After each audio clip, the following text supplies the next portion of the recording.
All right, let's go ahead and number the different kind of sections to this. So there's 9 total. So where it starts with Brutus, right here, right? 1, 2, if, 3, not, 4, who, 5, all, 6, Brutus again, then, right? 7, enter Antony, 8, with, and then 9, all.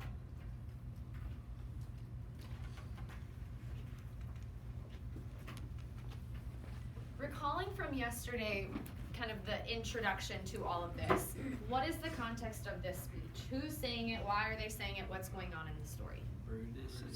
Brutus is saying it, and who is Brutus? His friend. Who's his? Caesar's, right? We have Caesar, who is the head of state of Rome, right? Very successful leader, but sort of maybe tyrannical, where, some people think that. Who especially thinks that? The Senate, right? His fellow senators. And so Brutus decides to kind of lead them in this, with the help of Cassius, right? Who kind of convinces him that this is for the good of Rome. They all stab Caesar. When they tell the people, how do the people react? They don't like it, right? They thought everyone was going to be like, yes, like the Wicked Witch is dead, right? But that's not at all what it was. They were very upset because they kind of felt like, okay, so now this is just going to be an aristocracy where all these like high-ranking, rich Senate guys get to run the show. And so they were not happy. So this is at Caesar's funeral, okay, according to Shakespeare. In the movie clip that we'll watch, it's really like immediately after, okay? But this is kind of the first approach to the people. And after reading it, you probably kind of have an idea for this. But let's just kind of brainstorm, even without knowing what the speech is even about. What is his purpose here? What is Brutus's goal going to be? He's talking to the people, right? Okay, so he's talking to the people, to the Roman people, influence them to think what? His choice was for the best. Okay, so convince Romans, and when you say his choice was for the best, what do we mean by that? Let's be more specific. Killing Julius. Killing Caesar was For the best. for the best, okay? Convince Romans, killing Caesar, C-A-E-S-A-R, C-A-E-S-A-R, okay? Caesar is best for all. Anything else that we want to add to that after you've kind of done one reading and then I'm about to read it to you? Anything else that we want to add to this that we think is maybe another part of his purpose? Maybe it's kind of showing showing everybody why he did it. Okay, so He says justifying it, it. yeah. So convincing him that this is best, but really he's justifying this. and he kind of in the what paragraph was it? In paragraph 3 or whatever paragraph, the little section 3, he's saying he's basically justifying himself. So everyone's mad at him, but he's saying, Okay, so he's also protecting his own reputation. But he's justifying them, what would you say, logic or emotion? Or both? Both, right? Justifying with logic and emotion. Okay, so this is kind of like the Spark Notes highlights here. So be looking for this as I read this to you. So we kind of have 3 purposes. They're really all kind of working towards the same goal though, right? But kind of 3 ways that he tries to achieve that. So here we go. We're going to read it aloud. Oh, wait, before we do that, what were words that y'all didn't know? Does honor Justin? Censure. Censure right here, okay? Censure means criticize or critique. So if I said censure me, right, I want you to not just, listen to what I'm saying and believe it, but really think about do I believe that? Is he right? That kind of thing. Why Okay. do you spell honor like that? Because it's just a British translation or a British interpretation of it. Yeah. O-U-R is British or Canadians or Australia. It's also spelled anytime there's an O-R, favorite. Color. F-O, what? Color. Color. Yeah, any of those. Alexis, what was another word that you weren't sure of? Slew. Guesses? Yep, it's the past tense of slay. Not slay, but stab with a knife. What? Bondman. Bondman, right underneath that in 4. If you are in bondage, what does that mean? You're tied up. Okay, tied up, right? So shackled, handcuffed. what kind of people at this time would have been like that. We've seen this in the white man's burden. We talked about this too, slaves. What about right before that, base? Who here is so base that would be a bondman? Any ideas? Basic, yeah. And actually kind of like how we use it today. Basic like dumb or like, you know, kind of like simple-minded. Okay.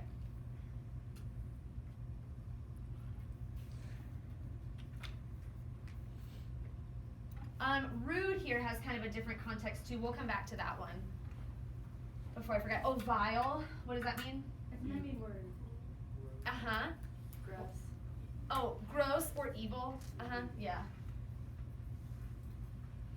I think evil is easier to remember because it's like an anagram, right? You can remix those words. Isn't that what an anagram is? No. Anagram is when they you can- sound the same, but No, that's not. What's an that? anagram. That's not. Isn't an anagram when you can move the Oh no, letters around yeah, and it's it when the letters respells? go like down. That's and the That's what I was. Something. What's that? Like Illuminati when it was like a mirror image is the same word. Is that an anagram? no. No, that's a, anagram is. Is the when you It's, rearrange yeah. the words? I don't Okay, remember. or the letters. Okay, you're thinking of a homophone. Homophone. When it has the same sound but different Yeah, meanings. different meanings. Yeah. Okay. Any other words? Yes. Extenuated. Extenuated. In this case, and I forgot to look this up again. I believe I need to like refresh my memory. I believe that this means like in this case like made a bigger deal than it is or like exaggerated. But we'll Google it and make sure. Exaggerated. I think that's all that I can think of. Josh? It says like enrolled in the capital. Yeah, like recorded. Oh. Enrolled here is like recorded.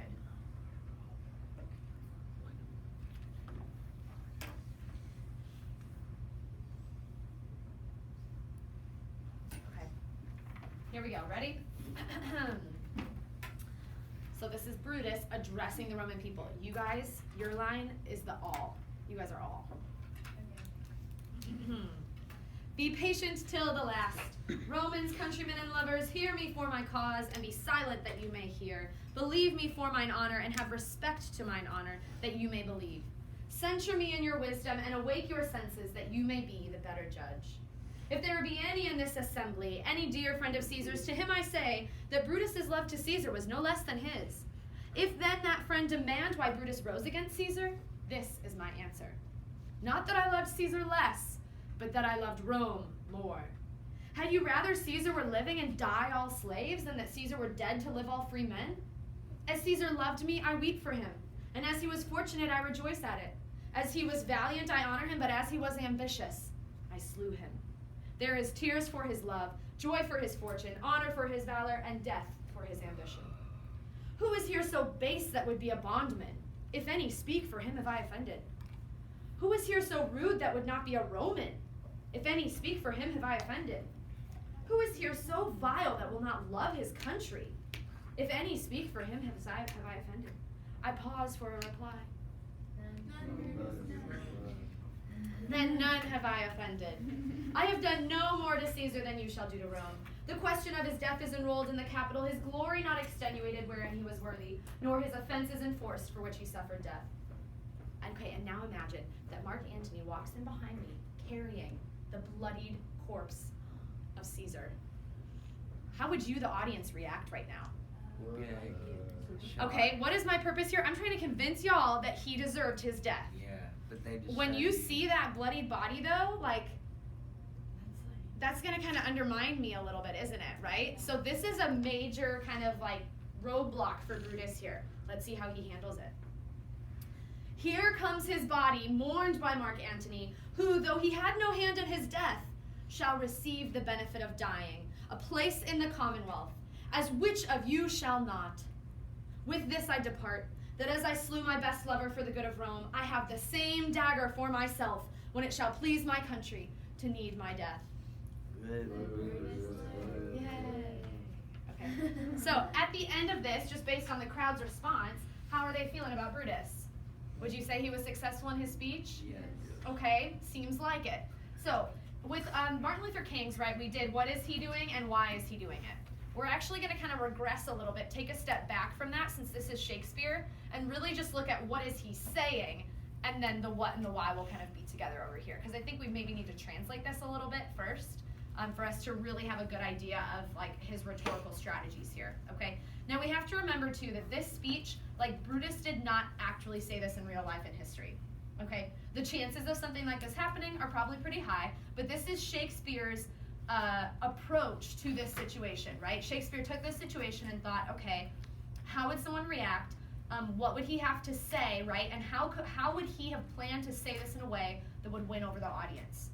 So as we're analyzing these words, there was a lot of thought put into the way that they were written and spoken, right?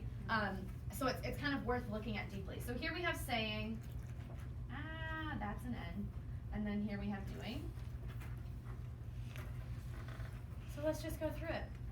Be patient till the last. What does that mean? Wait till the end of my speech. Why?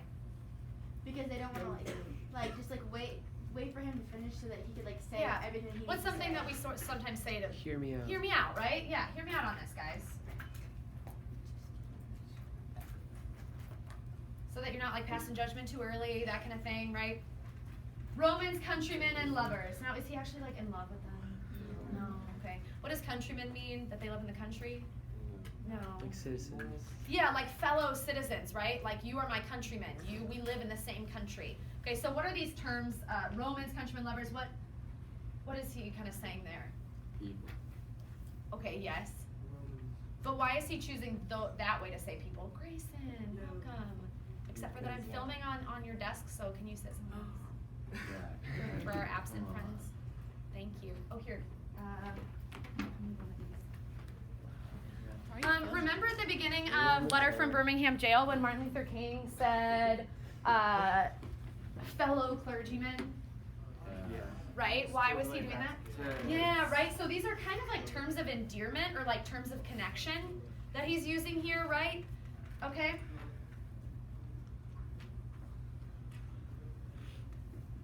Oops.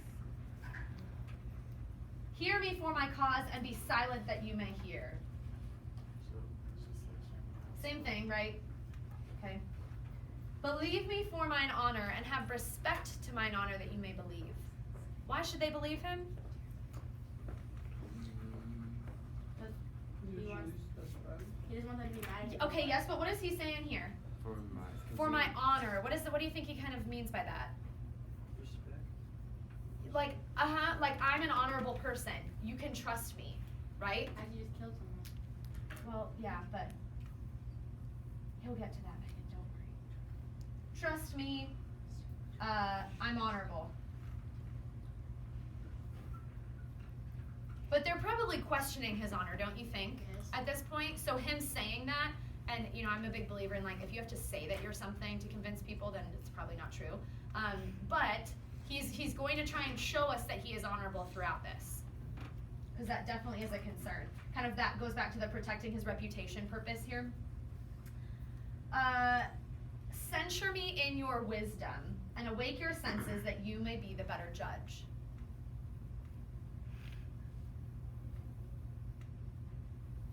So criticize me in your wisdom. What does the wisdom part mean there, do you think? And awake your senses, those kind of go together. Choose for yourself. Right? Judge me, you be the judge here, but do it in what way? My wisdom. By wisdom, right? Be smart about it, right? But you be the judge, okay?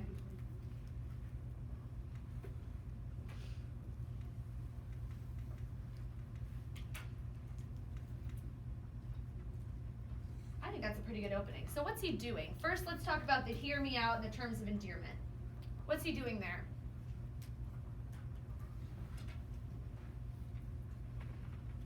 Isn't he allowing his thought process to be put out there, but also allowing the citizens to have their own judgment on what's going on? Okay, so that can be kind of the second part. Who's he giving the power to here? The people, right? So part of this is that he's giving the power to the people. Would that appeal to his audience in particular? Yeah. Right? That was kind of and just like it is today, right? That was kind of a value of Roman people. that they would have a say in and be someone in control. If this gets off the screen, just let me know. Okay, so he's giving the power to the people, which would be really powerful in this situation, especially because he's going to have to humble himself a little bit for them to really buy into what he's saying. But why does he say, hear me out? Why does he use these terms of endearment when he opens his speech? Because he knows he's going to offend some people. Okay, he's kind of walking on eggshells a little bit with this crowd, right? Because they loved Caesar. So he's trying to do what to his audience? Make them love him. Okay, what do we call that? Gain their trust, appeal to his audience, hook them in, right? Like kind of establish that bond with his audience. You can kind of phrase that however you want to. What rhetorical appeal is that? Ethos, pathos, or logos? Pathos. Well, that would be like an emotional appeal. Yeah. Logos maybe, or like ethos. Is he trying to show that he is like a credible, trustworthy guy and make a connection with them? I don't know that it's an emotional connection yet. I don't know that he said anything in there that would like bring them to tears or guilt or something like that. Does that make sense? Yeah. Okay, but he's definitely trying to appeal to his audience, establish that connection with them.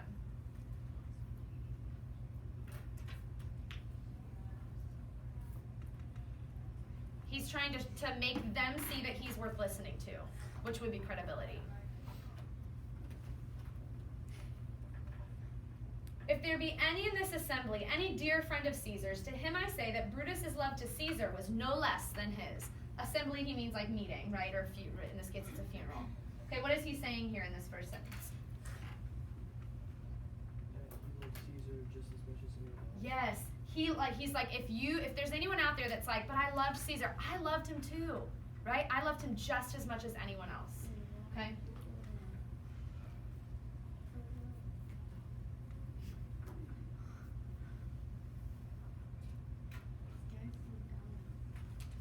Okay, and then he has kind of the but what? Well, that's in the next part. But if then that friend demand why Brutus rose against Caesar, this is my answer. Explaining himself. Yeah, but here's why I killed him. Yeah. Right? So it's concession. It is, yes. How do you see that as a concession and reputation? Because he's trying to connect, like saying, oh, here's your point of view, but here's the reason why I did it. Mm-hmm. Conceding to their point of view that they loved him, right? But here, let me explain myself.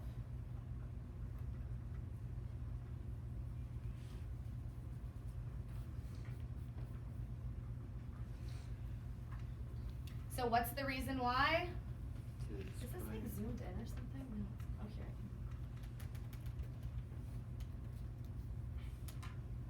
Is that a little better? Can we see more of it? Okay.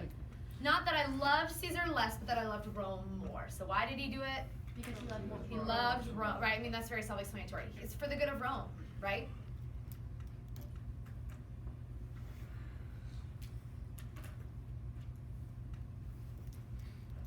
And remember, Brutus was all about the good of Rome, right? His descendants, if you remember from the video that you watched yesterday, his descendants established the Roman Republic, right?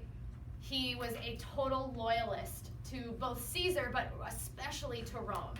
And that was how Cassius ultimately convinced him to follow through with this, right? He thought that the Roman people all wanted him to do this because, remember, Cassius was leaving him the secret notes everywhere, okay? And again, this is like, that's Shakespeare's portrayal of it. I don't know that that happened in history, but in our story, that's what happened. Kate? How come everything's kind of more blamed on Brutus if like all of the senators? Right, like why is he kind of taking the blame here? Yeah. And I don't know that he's necessarily taking the blame, but I think that he's choosing to be the spokesperson for their group.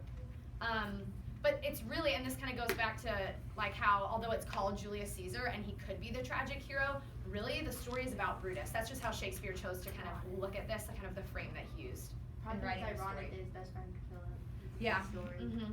But I mean, that's, you know, Shakespeare really liked those, like, I mean, in Romeo and Juliet too, right? We have these like extreme moral dilemmas where you have relationships versus your own values and wants and desires, and like looking at kind of the pull between those, and that's really, you know, the same thing here, right? Had you rather Caesar were living and die all slaves than Caesar were dead to live all free men? He asked them a would you rather question. What are the two options? Okay, would you rather Caesar be alive but you're a slave, or would you rather he's dead but you're free? Again, the Roman people so value their freedom, right? They totally fear living in a society where there's a tyrant that would enslave them. Are they actually going to be enslaved to Caesar's around? No, right? This is kind of a hyperbole a little bit here, right? They're not really going to be enslaved, but he's just kind of saying you're gonna, Caesar was gonna take away freedoms from you, or did take away freedoms from you in his opinion, okay? So would you rather you are a slave and Caesar's alive, or you're free and Caesar is dead? And what is he assuming that everyone's gonna say? This one, right? You would much rather have your freedom and Caesar be dead. What do we call this when they ask a question, but like, is he expecting for an answer? No, rhetorical question, And let's label this slave part hyperbole too. A hyperbole is what? Exaggeration. Yeah. Okay, then he kind of lists his opinion of Caesar, or his relationship with Caesar, right? As Caesar loved me, I weep for him. As he was fortunate, I rejoice at it. As he was valiant, I honor him. But as he was ambitious, I slew him. Let's talk about the word ambitious. What does ambition mean? Eager. Okay, maybe eager. Like, he kind of has too much. Okay, so here we're getting into the connotation and denotation, right? Because if I said, wow, you're so ambitious, that's usually a good thing, right? Like, you're gonna strive towards your goals, okay? But how is he using it, Caleb? I think you kind of said it. Excessive pride.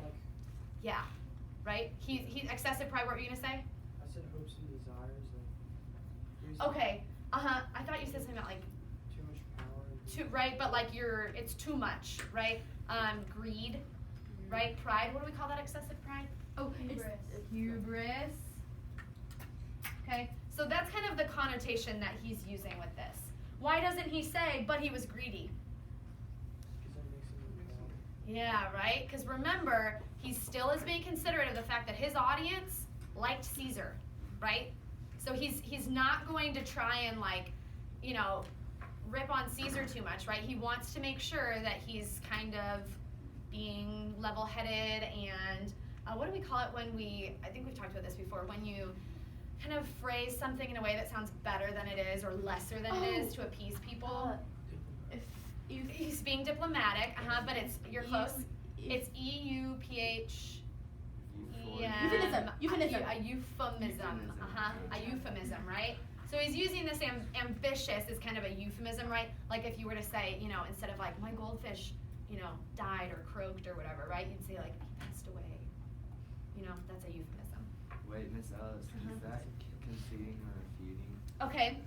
I How so? honor him, but as he was ambitious, I Right? Here's the good parts of Caesar, but ultimately the bad outweighs the good. So let's kind of translate this. What were the good parts of Caesar? He loved him, right? Okay, there's our first thing. He was fortunate. By fortunate, do they mean like, what do you think they mean there? Yeah, wealth, like success, right? Okay, love, success. Valiant, what does valiant mean? Brave, right? So he was, and we'll even say successful, that makes sense. He was loving, he was successful, he was brave, right? So like I'm grieving here, right? He was a loving guy, so I'm crying for him. Like this makes me sad, right? He was a successful guy, and I'm proud of him for that. He was a brave guy, and I honor him for that. But ultimately, he was too proud and greedy, and so I had to kill him, right?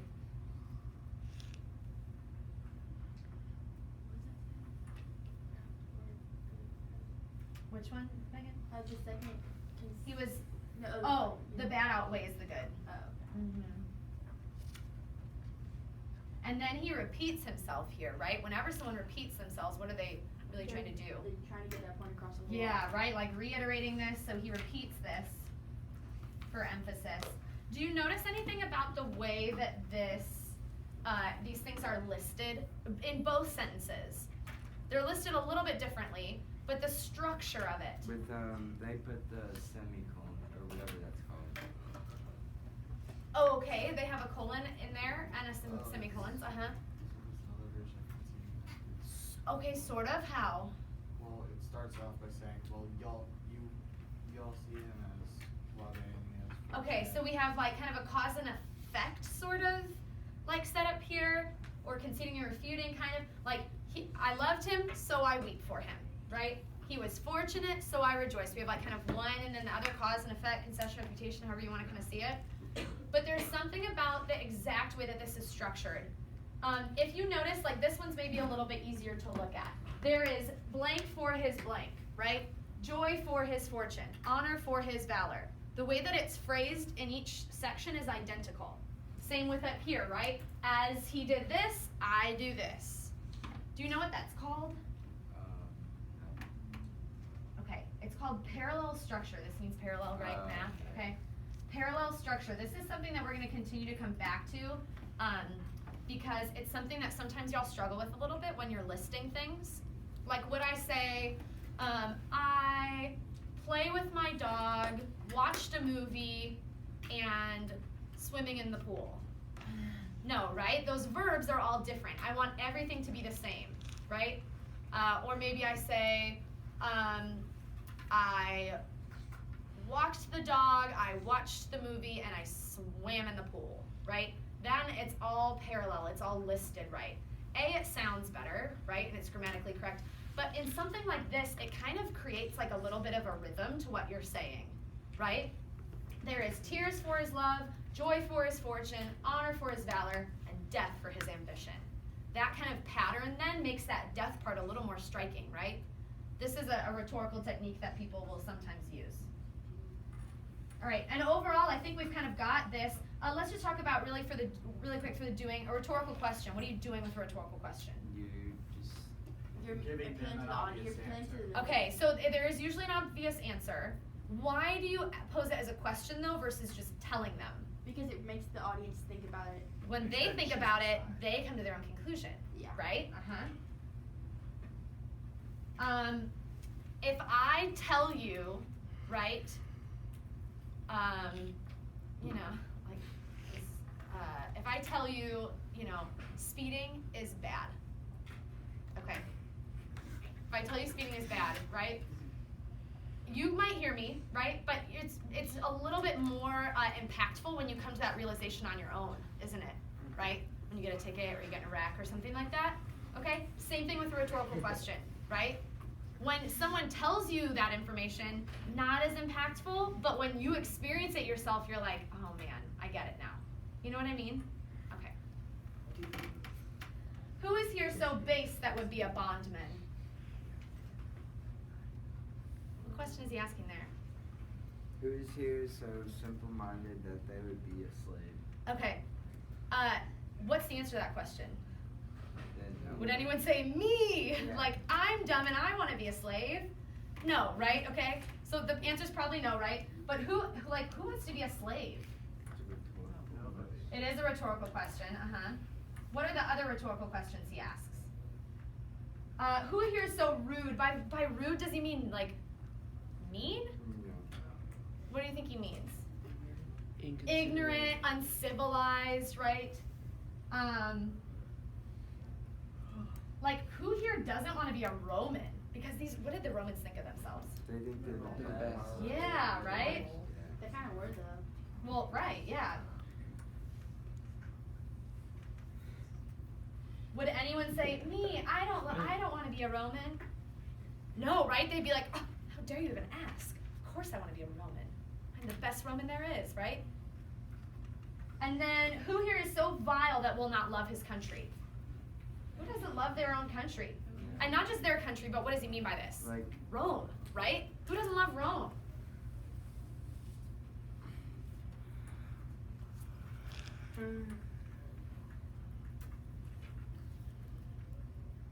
So he's asking these questions. The answer to all of them is what? not Not me, right? But after every one, he repeats the same phrase. If any speak for him have I offended. What is that, the purpose of him saying that? So that they can, if they want to, but it's. Is he being serious with it though? No, he's just kind of. It's almost a little sarcastic, I Yeah. think. He's just implementing what he's saying before. Yes, right? It emphasizes like, hello, right? And are these not all kind of reasons why he killed Caesar, right? Because I didn't want us to be slaves and I want to do what's best for Rome. If anyone would speak and say, me, I don't, right? Then essentially they would not be supporting Caesar's death, right? But as everyone answers this, again, they're coming to their own conclusion like, oh, okay, I get it. This is why Caesar had to die, right? So what is he doing here? He's got some rhetorical questions to make the audience think again.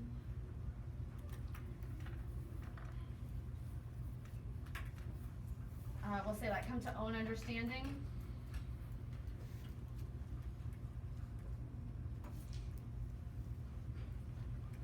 And of course, I pause for a reply, how dramatic, right? And they're like, nah, no one, Brutus. We don't want to be slaves. We love Rome.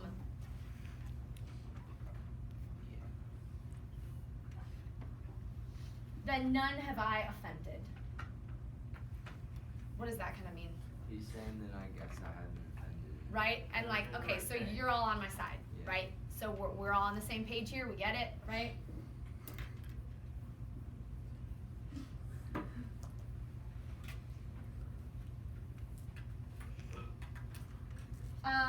I have done no more to Caesar than you shall do to Brutus.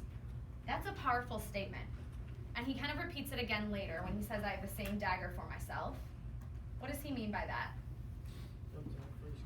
Yeah, right? Like, I have not done anything to Caesar that I wouldn't want you to do to me if I was in that position. Okay?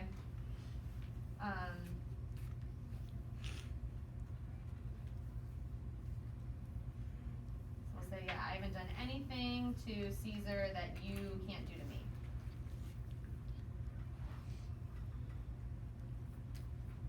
That's a pretty powerful statement to make, right? The question of his death is enrolled in the Capitol, so like we've recorded his death.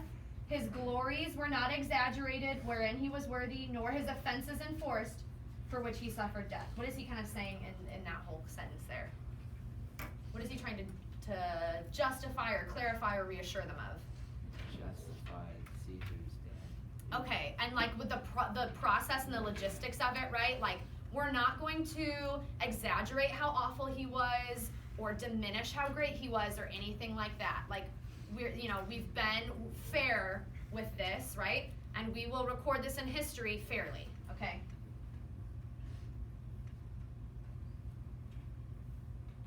What is he doing there? Reassuring. Mm-hmm.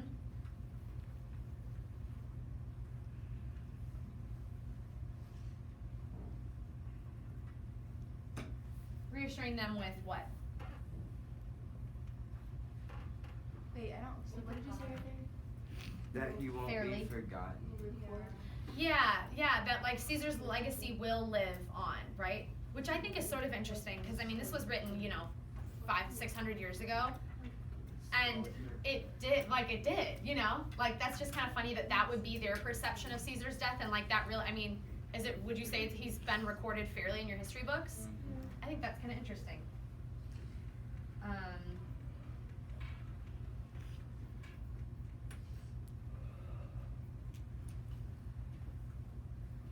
How would that kind of take some of the guilt off of the audience, do you think? It makes them feel safe. Okay, makes them feel safe. If they really love Caesar and they think that he was really great, and they're being reassured that, hey, the way that we're going to record this death in history, right, and the way that we're going to move forward and publicize this will be fair, right? We will acknowledge the fact that Caesar, did good things for Rome. Would that maybe make them feel a little bit better about the fact that he was killed, Yeah. right? Because they're like, okay, so we're not we're kind of on the same page. Yeah, like we're not, because I think people still today feel that way when someone dies, right? You want to preserve their character, even if they maybe died in a bad way or they ended they didn't end with the best legacy, right? You still want to preserve the good of them, right? That's something that's reassuring for anyone when we deal with their death. Okay. Will you finish this for homework? These two. Just do the saying. You don't need to do the doing. We can do that together. So this will maybe take you 10 minutes. Okay. Are you understanding this so far? We're seeing how he's being pretty persuasive. And down here, it's a little bit even repetitive. If you are really struggling with this, there is a No Fear Shakespeare of this. Don't copy it word for word, but you can use that as a reference if you need to. Okay? And we'll end with this next class. We'll end it, and then we'll read Antony's response because right, he brings in the dead body, lays it down, and then it's his turn to speak.